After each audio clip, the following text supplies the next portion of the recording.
Studio.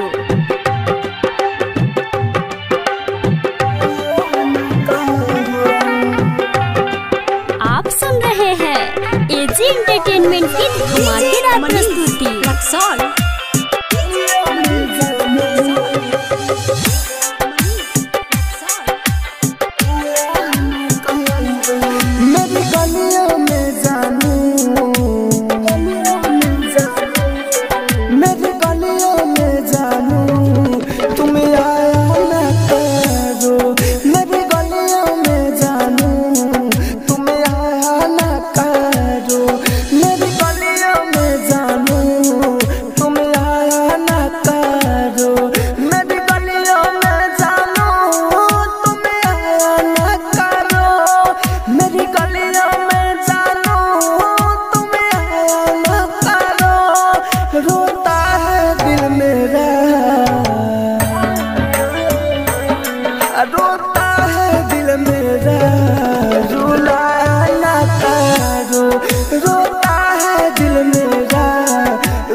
मीठी बातों में तू हमको फुसलाया न करो, मेरी गलियों में जानू तुम आया न करो, मेरी गलियों में जानू तुम आया न करो। आप सुन रहे हैं एजी एंटरटेनमेंट की धमाकेदार प्रस्तुति।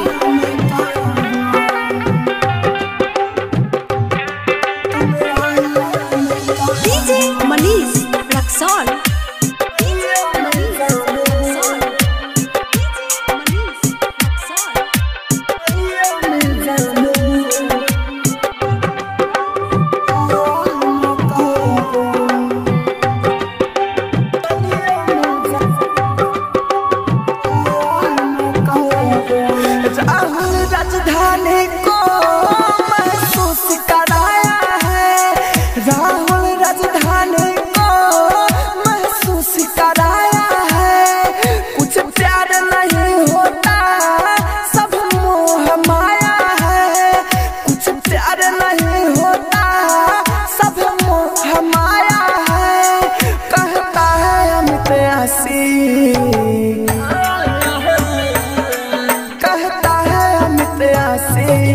समझाया ना करो, मेरी गलियों में जानू तुम आया ना करो, मेरी गलियों में जानू तुम आया ना करो।